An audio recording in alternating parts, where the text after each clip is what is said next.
So hello everybody. In this video we'll be discussing about the pharmacotherapy of tuberculosis. I'll be discussing in great detail the first line anti-tuberculosis drugs, which I believe is not discussed under any other heading. The second line anti-TB drugs, on the other hand, will be discussed under some heading or the other, so I'll not go into too much detail with respect to them. I'll just give a brief overview and then we'll straight away jump into the RNTCP therapeutic guidelines. Okay, so with the completion of this video, we'll officially complete the TB series, and I want you all to comment in the section below that what should be the next disease I take up. I was thinking I'd be taking up HIV, but I want your opinion about it also. I'll choose the best and the one I can do easily. So anyway, let's begin with this session. The first line anti-TB drugs. So they are abbreviated as H, R, Z and E. H standing for isoniazid, R standing for rifampicin, Z standing for pyrazinamide, and E standing for ethambutol. Okay, so now first, before we dive into the core of these drugs, we need to learn a few one-liners regarding the same. Now, H and R, these are active against both intracellular and extracellular bacilli. On the other hand, Z, that is pyrazinamide, is active only against the intracellular bacilli, and E is active only against the extracellular bacilli. So E for E, you can remember this easily. Next, H, R and Z, all three undergo hepatic metabolism. However, it is rifampicin which undergoes the maximum hepatic metabolism, and all drugs which undergo hepatic metabolism inevitably leave behind traces of toxicity. So hepatic toxicity, however, follows a different order. It is pyrazinamide which has the maximum hepatotoxic property, and that is the reason why pyrazinamide in the RNTCP therapeutic regimens is included only in the intensive phase. It is not included in the continuation phase. Next in order is H, that is isoniazid, and finally we have rifampicin. So rifampicin is the least hepatotoxic. Ethambutol undergoes renal metabolism and is contraindicated in renal failure. And once again, the safest drug amongst all the anti-TB first line drugs in renal failure is rifampicin. So rifampicin is a very important first line anti-TB drug. Right, so let's begin discussing these drugs in detail. So first, isoniazid. Now it has a very complicated mechanism of action, so you need to pay close attention as I discuss this portion. Okay, so if you understand this portion, its mechanism of resistance and everything will be very clear to you. So inside the bacilli, the tuberculous bacilli, there are three genes. One is this CATG gene, one is this Cas-A gene, and one is this INHA gene. Okay, so the CATG gene encodes for this enzyme catalase peroxidase. INHA codes for protein reductase, and Cas-A codes for protein kinase. Okay, now INH is activated into INHA with the help of this catalase peroxidase enzyme. Don't confuse this INHA with this INHA. This is a gene and this is the activated form of INH. Okay. Now this activated INH will go and inhibit protein reductase and protein kinase. Due to inhibition of these two enzymes, there is ultimately inhibition of alpha mycolic acid synthesis, finally leading to disruption of the cell wall of the bacilli. So, as you can understand, CATG gene mutation or a Cas-A gene mutation or an INHA gene overexpression, all these three will lead to resistance. The most severe resistance is encountered with CATG gene mutation. Obviously, because if CATG gene is mutated, there will be no activation of the isoniazid. So it has the most severe form of resistance. INHA overexpression can be counteracted with increasing the dose of INH. So this is a point which you have to keep in mind. Just one extra bit of information: this protein reductase is also the target of a second line anti-TB drug, and that is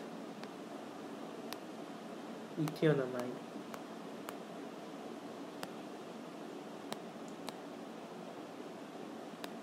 Okay, so if there is resistance to ethionamide, often there is cross resistance to isoniazid as well. Okay, so a few points about the side effects of isoniazid. We have to keep in mind that isoniazid can cross the blood-brain barrier. Oh, sorry about that.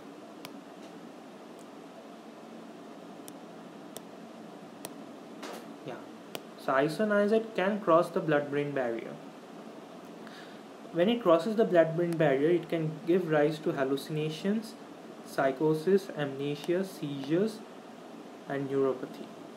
And why does this happen? This is because isoniazid inhibits activation of B6 pyridoxine, and this leads to decreased levels of GABA in the central nervous system, leading to these manifestations. Other side effects include anemia, gynecomastia, and arthritis of upper limb.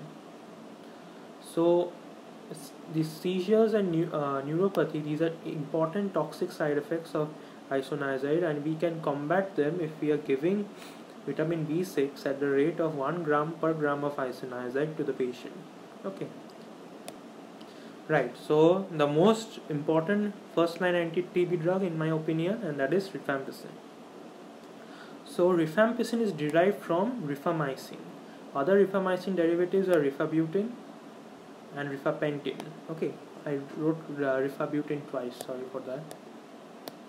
This is rifapentin.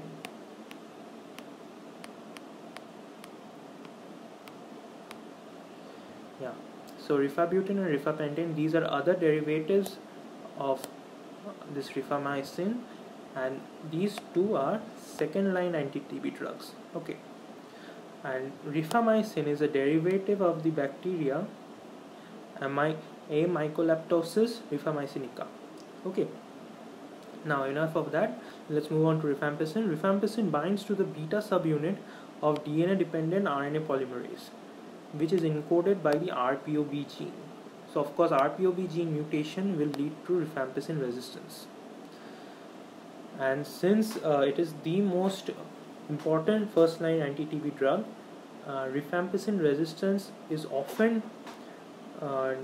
tested for with the help of CBNAT or the gene expert method. Okay, the various uses of rifampicin include TB, leprosy, and non-tuberculous mycobacterial infection like Mycobacterium avium complex and Mycobacterium cancerci infection. Okay, but however there are non-mycobacterial uses of rifampicin as well, and which is your viva question. These include treatment of Staphylococcus aureus infection, prophylaxis of meningococcal meningitis, and H. influenza meningitis. Okay, now let's move on to the side effects of rifampicin. These include interstitial nephritis, flu-like symptoms at intermittent doses. It makes secretions orange color, that is your urine, your sweat, all these will have an orangish tinge, but you should tell the patient to not be alarmed about this. This is reversible. Once the therapy course is over and you stop the drug, these will automatically disappear. There is incidence of anemia and thrombocytopenia as well. However, one dreaded side effect is this pulmonary syndrome, where there is pulmonary fibrosis, and if at any stage we detect that this is happening, we should stop the drug and never give it again. It is an inducer of enzyme. It causes contraceptive failure, and this is one of the important drug interactions which you will also be learning in your practical classes, that is rifampicin and OCP. because there is decreased enterohepatic circulation when rifampicin is given concomitantly with your oral contraceptive pills. So this will result in decreased enterohepatic circulation and hence often contraceptive failure. If the patient is on warfarin, then there can be INR derangement. If the patient is being given HIV therapy, that is, it is often possible in an immunocompromised patient to have tuberculosis. Okay, so if the patient is on NVP, that is nevirapine, we have to change it to efavirenz, and if the patient is on protease inhibitors, we have to change it to rifabutin. Also, if when we detect that the INR has been deranged on warfarin therapy, we have to change rifampicin to rifabutin. Okay, so rifampicin is the most important first line anti-TB drug. Right, so now pyrazinamide. Pyrazinamide is a prodrug that is activated into pyrrazinoic acid by an intracellular enzyme in the bacilli, which is pyrazinamidase. And pyrazinamidase is encoded by the PNCA gene, and hence PNCA gene will lead to pyrazinamide resistance. Pyrazinoic acid will inhibit fatty acid synthesis, which will further inhibit mycolic acid synthesis, leading to disruption of the cell wall. Now, it requires an acidic environment for action, and hence its chief site of action is in the granulomas. It is active against slow-growing intracellular bacilli. Now, like I said before, it's the most hepatotoxic drug, and it causes hyperuricemia. Ethambutol, another first-line anti-TB drug, also causes hyperuricemia, but it is more seen with pyrazinamide. However, gout is not seen, even though there is hyperuricemia. Then there can be arthralgia and peripheral neuropathies as well. Because of this hepatotoxicity and these side effects, pyrazinamide is used only in the intensive phase of the therapeutic regimen. It's not used in the continuation phase. Right, so ethambutol. So the final anti-TB first line agent. It inhibits arabinoacyl transferase enzyme, which is encoded by EMBB gene, and of course EMBB gene will again lead to resistance. The EMBB gene mutation will lead to resistance to ethambutol. It is used in the treatment of tuberculosis and non-tuberculous mycobacteria. There is a reason why ethambutol is commonly avoided in children, and that is because it causes eye toxicity. These include optic neuritis and red-green color blindness. In MCQs, if you get one option, it's better to mark green, because green color blindness is more often seen than red color blindness.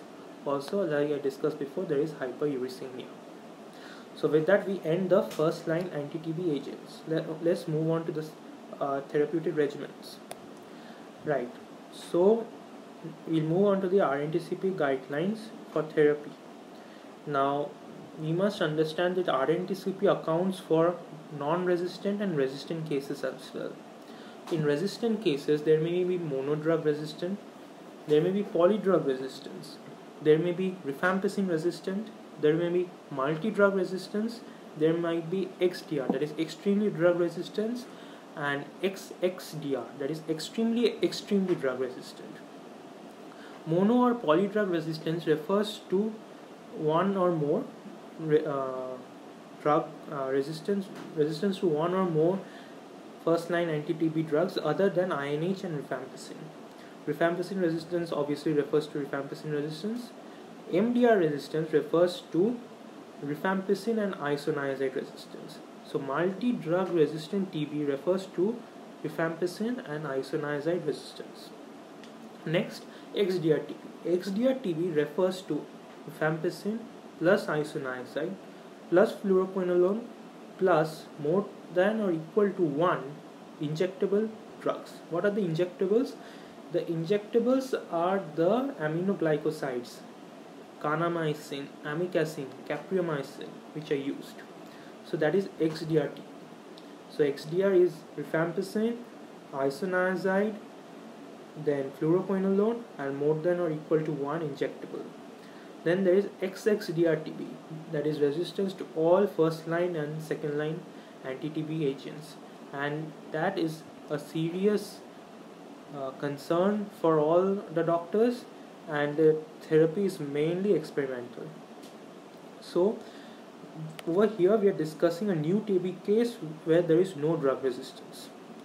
So in the intensive phase, which lasts for 2 months, we give HRZNE, and in the continuation phase, which lasts for 4 months, we give HR and E.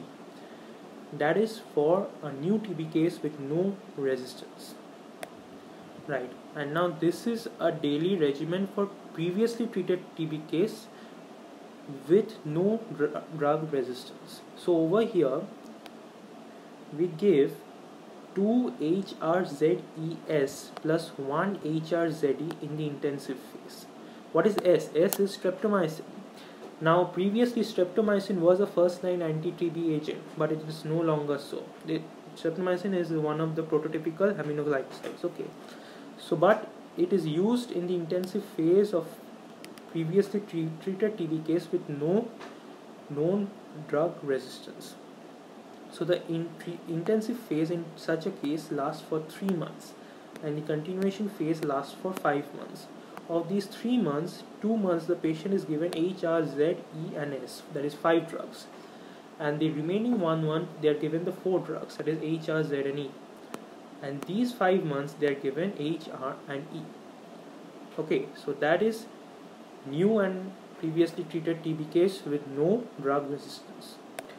Right, so before we move on to the further therapeutic guidelines, here are the various second line anti-TB agents. Group A include the fluoroquinolones, that is levofloxacin, moxifloxacin and gartifloxacin. These are commonly called your respiratory fluoroquinolones. To give you a brief history, the first drug of this class was actually nalidixic acid, which was a synthetic byproduct of chloroquine. Now when we added F2 to this nalidixic acid, we ended up with your norfloxacin. Okay, and from this norfloxacin we finally tried to build up norfloxacin, ofloxacin, ciprofloxacin, levofloxacin, gartifloxacin, moxifloxacin. Okay, the next group is the injectables, which I talked about. So commonly these are the amikacin, the capreomycin, kanamycin and streptomycin. These are all aminoglycosides, and these are given either via IV or via IM. Kanamycin is extremely cochleotoxic along with amikacin. Capreomycin's ototoxicity is a bit less, so this is the preferred injectable agent in this group. One question I just mentioned over here, since we are talking about aminoglycosides, majority aminoglycosides have to be injected, but there is one aminoglycoside which is given via oral route, and this is your viva question, and that is paromomycin. Paromomycin is used in the treatment of amoebiasis.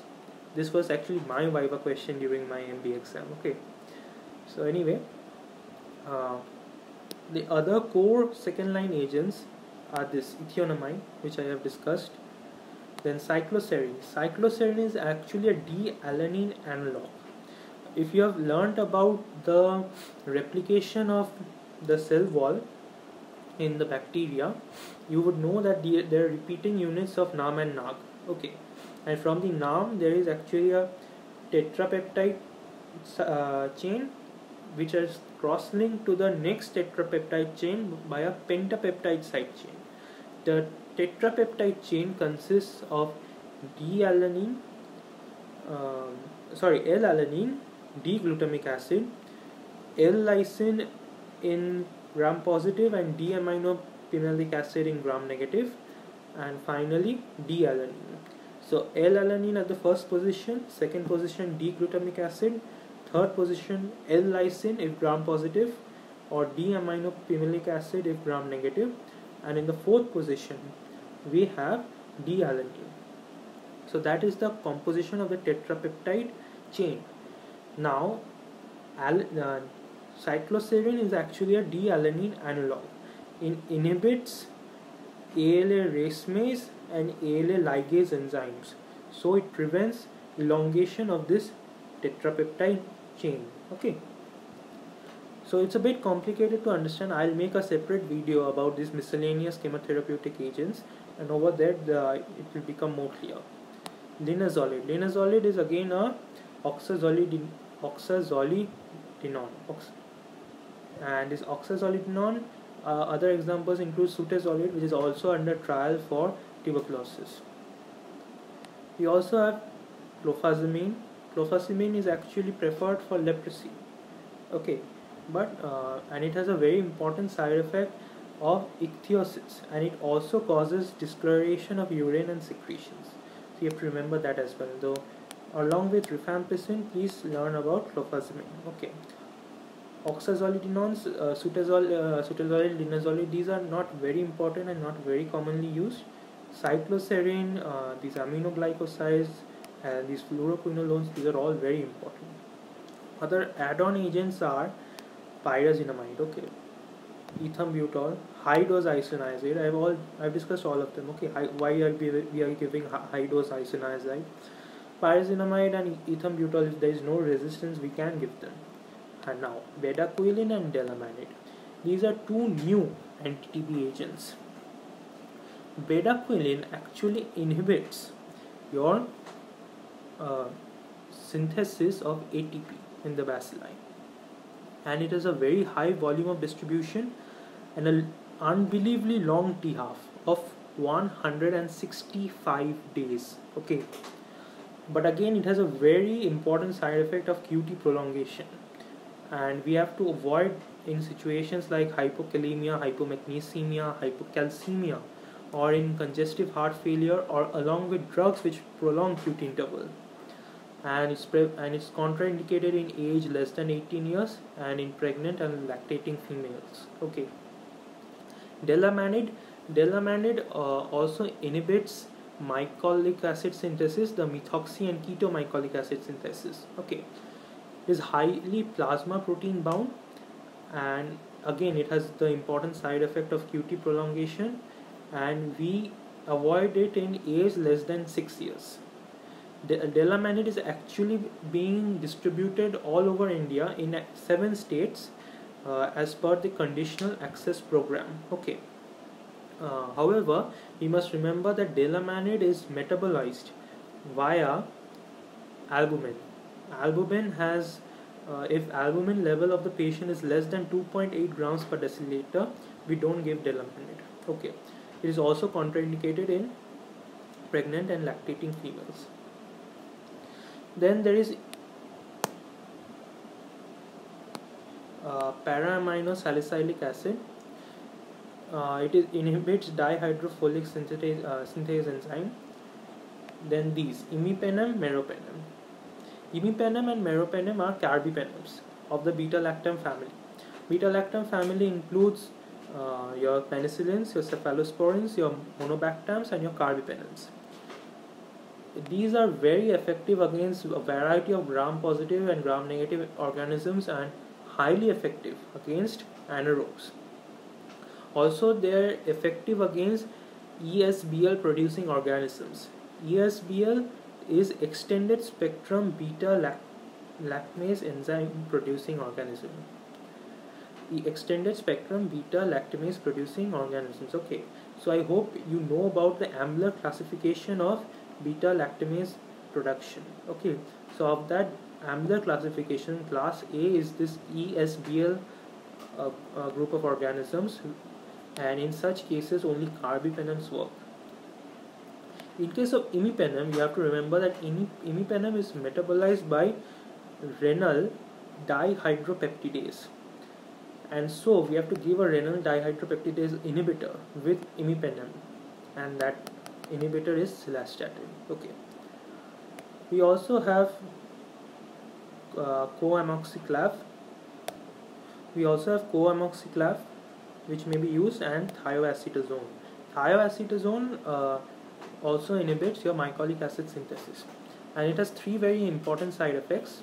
These are H, B, and S. H stands for hemolysis, B stands for blurring of vision, and S stands for Stevens-Johnson syndrome. Okay, and I think I forgot to mention the mechanism of action of clofazimine. Clofazimine acts by free radical production, and it is bactericidal for tuberculosis but bacteriostatic for leprosy. Okay, so with that we have completed a discussion of all the first line and second line anti-TB agents. Now let's move on to the therapeutic guidelines for MDR and XDR-TB. Right, so in case of MDR-TB, we have a continuation phase for 6 to 9 months and an intensive phase for 6 to 9 months and a continuation phase of 18 months.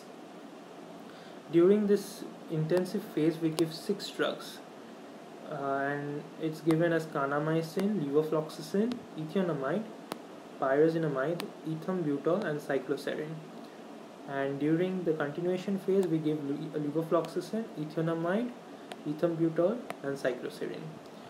Recently, however, WHO has proposed the DOTS shorter course for MDR-TB, where the intensive phase is only for 4 to 6 months. However, we give 7 drugs in this case, and this continuation phase is for 5 months. And over here we still give these 4 drugs, but over here we have to give 7 drugs.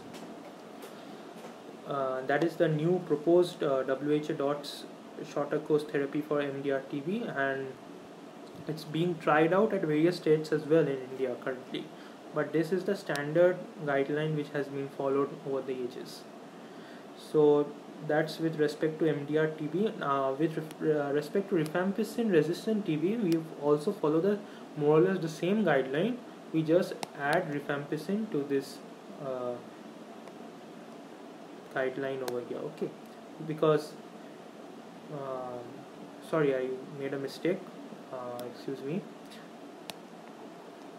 In case of rifampicin resistance but not isoniazid resistance, we just add the INH over here. Okay, yeah, that is what I wanted to tell you. Yeah, if the patient is rifampicin resistant but not isoniazid resistance, we can add the isoniazid to the intensive and continuation phases. Right, so finally the XDR TB therapeutic regimen. Here the intensive phase lasts for 6 to 12 months and the continuation phase for 18 months. In the intensive phase we give capreomycin, PAS, moxifloxacin, high dose INH, clofazimine, linezolid and coamoxiclav. In the continuation phase we give PAS, moxifloxacin, high dose INH, clofazimine, linezolid and amoxiclav. Okay, of course this capreomycin will be substituted by the according injectable which is sensitive. Okay, if it is capreomycin resistant, then we have to go for either amikacin or kanamycin. Okay, so similarly or for all these drugs, okay, if it is moxifloxacin resistance, we have to go for perhaps gartifloxacin. So is more or less you have to check for your resistance. Okay, and accordingly frame your guideline. And the reserved drugs in this are clarithromycin and thiacetazone. Okay, so clarithromycin is a macrolide antibiotic. So more or less that's your extremely drug resistant TB therapeutic regimen. And XDR-TB, like I told you, the therapy is purely experimental. Okay, so with that we come to an end of this pharmacotherapy of tuberculosis. Thank you for patiently bearing with me and my mistakes. If you have liked it, please like, share, comment, subscribe, and do tell me what should be the next multisystem disorder I take up. I am extremely fond of these portions, which have pathological, pharmacological, radiological, microbiological impacts. And I was thinking about HIV, but I want you all to give me your suggestions as well.